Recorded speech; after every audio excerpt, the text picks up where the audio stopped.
दोस्तों कैसे हैं आप सब लोग। मेरी लास्ट वीडियो आप लोगों ने जरूर देखी होगी, तो आपको आइडिया लग गया होगा कि किस तरीके से शेयर मार्केट में लगातार गिरावट का दौर जारी है और आज भी ये देखने को मिला है। आज डेट है 27 फरवरी 2025 और जिन लोगों ने वो वीडियो देखी है उनको ज़रूर कुछ बातें समझ में आई होंगी। अब बात आती है कि इस गिरावट के दौर में चलिए ठीक है, गिरावट तो चल रही है, लेकिन किस तरीके से इन्वेस्टमेंट को जारी करें, आगे के लिए कैसे प्लानिंग करें, किस तरह के स्टॉक्स को हम चुनें जिससे आने वाले समय में साल या 2 साल 3 साल के बाद में एक अच्छे रिटर्न्स हम बना पाएं।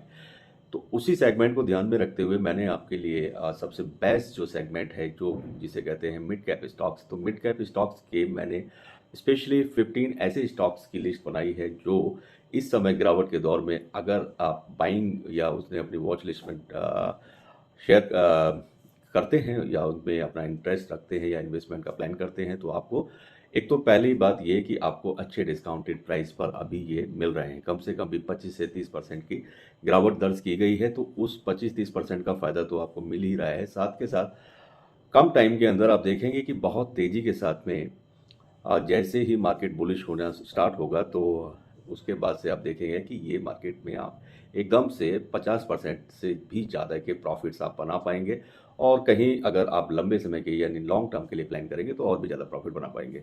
जल्दी से चैनल को सब्सक्राइब कर लें, लाइक कर लें, बेल आइकन के बटन को जरूर प्रेस कर लें जिससे समय से वीडियो आपको देखने को मिल सके।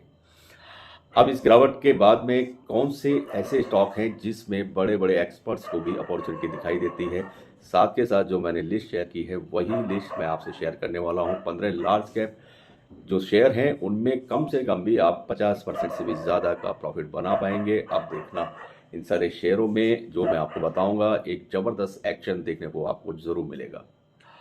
आप इन स्टॉक्स को नोट कर लें, मैं इनको अपने डिस्क्रिप्शन में नहीं लिख पाऊंगा, तो ये आपका अपना कॉपी डायरी लेकर के उसको आप लिख सकते हैं।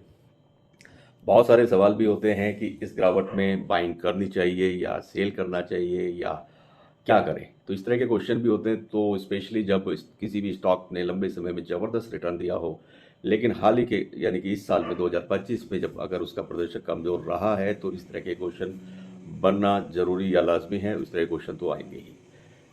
कई बार ऐसा होता है कि कंपनी बिजनेस बहुत अच्छा कर रही होती है लेकिन स्टॉक अंडर परफॉर्म भी कर रहे होते हैं। इसका मतलब ये नहीं है कि बिजनेस से उसका जो शेयर मार्केट कमज़ोर हो गया है, ऐसा कुछ लॉजिक नहीं होता है।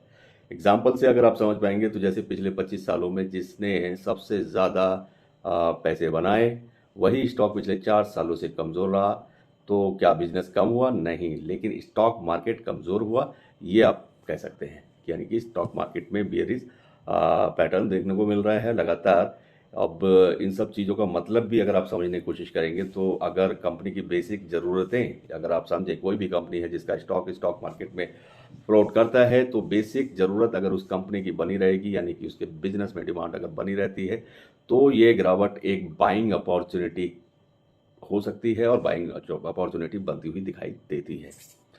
जो अच्छी कंपनीज हैं, जिनके फंडामेंटल्स अच्छे हैं, जिनका बिजनेस, जिनका कारोबार अच्छा है, उनके स्टॉक में अगर अभी करेक्शन हो रहा है 25-30% अगर प्राइसेस उसके डाउन हुए हैं, तो यकीन मानिए ये एक अपॉर्चुनिटी ही है। और ये बात मैंने कल के वीडियो में भी बताया था कि लगातार पिछले 5 साल से 4 साल या 5 साल से करीब करीब शेयर मार्केट सीधा ऊपर जा रहा है। हर स्टॉक ने अच्छे रिटर्न्स बना कर दिए हैं, तो करेक्शन तो आना ज़रूरी था। तो करेक्शन तो एक बार आएगा ही आएगा। 4 साल में 3 साल के बाद करेक्शन आता ही आता है या 5 साल में आता है, तो इस बार तो करेक्शन बहुत लेट आया है। 2020 में आपने देखा कि किस तरीके से मार्केट क्रैश हुआ था, कोरोना का टाइम था, और उसके बाद से जब मार्केट चढ़ना शुरू हुआ है तो लगातार दिसंबर 2025 तक अपने अपने सभी स्टॉक ने हाई बना कर दिए हैं। तो इसके बाद ये करेक्शन का दौर है, ये कहाँ थमेगा ये भी मैं आपको बताऊंगा। अभी हम बात कर रहे हैं कि कौन से ऐसे मिड कैप स्टॉक हैं जिनको हम अपने लिस्ट में शामिल कर सकते हैं। अब बात थोड़ी सी बात और कर लेता हूँ, बुल मार्केट बियर मार्केट की कर लेता हूँ। आजकल बहुत ज़्यादा लोग घबराए हुए भी हैं कि भाई और ज़्यादा लॉस तो नहीं होगा या कैसे करें, इस स्टॉक से निकल जाएं, लॉस बुक कर लें। तो बुल मार्केट जब होता है तो लोगों के अंदर और भी ज़्यादा लालच बढ़ जाता है, और बियर मार्केट जब होता है तो उस समय वो लोग डरते हैं और वो डर के मारे लॉस बुक भी कर लेते हैं। जब बाज़ार ऊपर जाता है तो आपको लालच पर कंट्रोल नहीं रहता है और उस समय एक तरह का टेस्ट होता है, और जब बाज़ार गिरता है तो आपका डर को दूर करने का, ऐसा आप मान सकते हैं कि एक तरह का ये भी टेस्ट करने की एक टर्म ही है जिसमें आप किस तरह के इन्वेस्टर हैं ये भी पता चलता है। अगर आप असली इन्वेस्टर हैं और लॉन्ग टर्म इन्वेस्टर हैं तो यकीन मानिए जो गिरावट में नहीं घबराते हैं और अच्छी मजबूत फंडामेंटल वाली कंपनियों में इन्वेस्टमेंट करते हैं और उनको रेगुलर जब जब डिप आती है उनमें अपना बाइंग मोर करते रहते हैं तो वो हमेशा आने वाले समय में अच्छे प्रॉफिट्स भी बना पाते हैं। बेयर मार्केट में जो भी अगर इस तरह की जब मार्केट चल रही होती है उस समय नेगेटिव न्यूज़ बहुत ज़्यादा हावी रहती हैं और इस तरह का जब मार्केट मंदी के दौर में होता है तो छोटी छोटी नेगेटिव खबर भी बहुत बड़ा असर डालती है।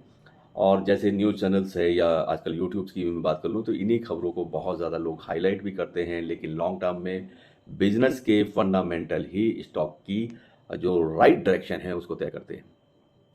तो अगले 12 महीने के लिए आप प्लान कर सकते हैं। जो स्टॉक मैं बता रहा हूँ जल्दी से पेन निकाल के आप नोट कर लीजिए, जिसमें बहुत ज़्यादा हाई ग्रोथ की संभावना है अगले 1 साल के लिए।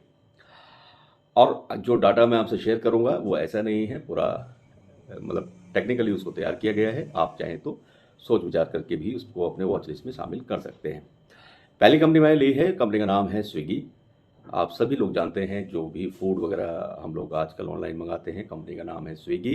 तो स्विगी लिमिटेड को आप अपनी वॉच लिस्ट में शामिल कर सकते हैं, ये आपको अच्छे रिटर्न बना कर देने वाला है। Nippon life and assessment Nippon life India एसेस मैनेजमेंट लिमिटेड, तो ये कंपनी का स्टॉक भी आप अपने लिस्ट में शामिल कर सकते हैं। लार्ज कैप में तीसरी कंपनी में जो ली है उस कंपनी का नाम है पीरामल फार्मा लिमिटेड। इस कंपनी को आप अपने वॉच लिस्ट में शामिल कर सकते हैं और इसमें जो बाइंग है वो एक स्ट्रॉन्ग बाइंग की रेटिंग इसमें देखने को मिलती है और बनती भी है, तो आप इसको भी अपने लिस्ट में शामिल कर सकते हैं। अगले स्टॉक्स की तरफ मैं बढ़ता हूँ। अगला स्टॉक लिया है एनएलसी इंडिया लिमिटेड। इसके अंदर भी आप स्ट्रांगली बाइंग के लिए अपनी वॉच लिस्ट में शामिल कर सकते हैं। एलआईसी सभी लोग जानते हैं, life insurance corporation of India. इस कंपनी का स्टॉक अभी करीब करीब बहुत अच्छा आपको प्राइसेस पर मिल रहा है और इसमें अपसाइड जाने की भी बहुत बड़ी पोटेंशियल है। 1 साल के अंदर आपको 50% से ज़्यादा की ग्रोथ देखने को इसमें मिल सकती है। नेक्स्ट वन मैंने लिया है Aurobindo pharma. Aurobindo pharma limited का ये स्टॉक एक मिड कैप स्टॉक है, इसके अंदर भी आप अपने वॉच लिस्ट में शामिल कर सकते हैं। नेक्स्ट वन है चोलामंडलम फाइनेंशियल होल्डिंग्स लिमिटेड, इसको भी आप अपने लिस्ट में शामिल कर लीजिए। इसके अलावा नेक्स्ट वन मैंने जो लिया है वो है Tube Investment of India limited.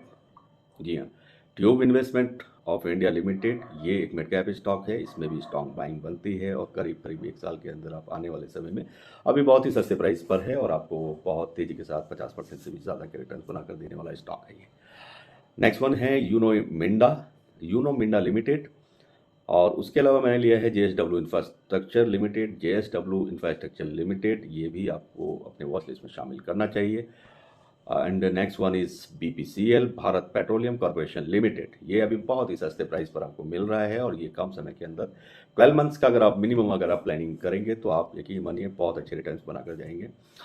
Next one is bank of Baroda limited. तो बैंक ऑफ बड़ौदा लिमिटेड को भी आप अपने वॉच लिस्ट में शामिल कर सकते हैं। और उसके बाद जो मैंने स्टॉक लिया है, स्टॉक का नाम है भारत इलेक्ट्रॉनिक्स लिमिटेड। तो बीईएल ने पहले भी 4 सालों में आपने देखा बहुत अच्छे रिटर्न्स बना कर दिए हैं और अभी भी ये बाइंग रेटिंग इसमें आ गई है और आप इसको अपने वॉच लिस्ट में शामिल कर सकते हैं बीईएल। साथ के साथ बीईएल में तो आपको और भी डिविडेंड की भी इनकम मिलने वाली होती है। इसके अलावा महिंद्रा एंड महिंद्रा लिमिटेड है, तो महिंद्रा लिमिटेड को भी आप अपने वॉच लिस्ट में शामिल कर सकते हैं। तो इस तरीके से ये 15 स्टॉक मैंने आपको बताए, इनको आप अपने वॉच लिस्ट में शामिल करें, समय समय पर इस पर वॉच करें, इसके बारे में पढ़ें और तब जा कर के कोई भी इन्वेस्टमेंट करें। मेरे कहने से बिल्कुल भी इन्वेस्टमेंट करने की ज़रूरत नहीं है। आप सेल्फ स्टडी करें और अपने जो भी आपके फाइनेंशियल एडवाइज़र हैं उनसे एक बार सलाह ज़रूर ले लें। ये जो मैंने आपको स्टॉक बताए हैं ये मिड कैप स्टॉक हैं जो अगले 12 महीनों में बहुत ही अच्छी यानी कि हाई ग्रोथ की संभावना रखते हैं और ये 12 महीने में ये करीब करीब 50% से ज़्यादा के रिटर्न्स बना कर दे सकते हैं। ये तो बात रही इन 15 स्टॉक्स की जो मिड कैप स्टॉक हैं अगले 2025 और 26 के लिए आप इनको अपना प्लान आउट कर सकते हैं। अब बात करते हैं मार्केट की डायरेक्शन की। मार्केट में अगर मैं ट्रेडर हूँ तो मैं ट्रेडिंग करता हूँ बैंक निफ्टी में, तो मैं आपको ज़्यादा बैंक निफ्टी के बारे में बताऊँगा। बैंक निफ्टी अगर कोई भी ट्रेड करता है तो उसके लिए मैं अभी बता देता हूँ, अभी भी बैंक निफ्टी में चांसेस हैं कि बैंक निफ्टी 46,500 के आसपास जाए, यानी कि गिरावट अभी और भी देखने को मिल सकती है। हालांकि अभी करंट सिचुएशन मैं चेक करता हूं तो इसमें करंट में अभी जो चल रहा है मेरे सामने लाइव, तो वो चल रहा है 48,880 रुपये।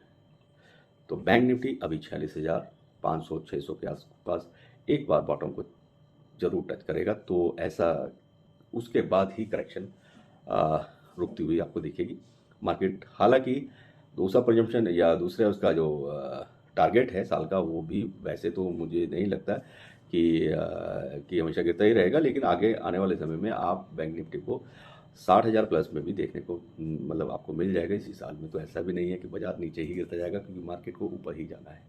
करेक्शन का टाइम है, करेक्शन अभी चल रहा है, कुछ दिन और बाकी हैं। तो आप संभल कर और कोई भी रिस्क ना लें, और फिर भी किसी लॉसेस में आप हैं तो मुझे आप कमेंट में लिख सकते हैं, और जब भी आप लिखेंगे तो आपको मैं रिप्लाई करने वाला हूँ। वीडियो यहीं समाप्त करता हूँ। सभी को नमस्कार, बाय।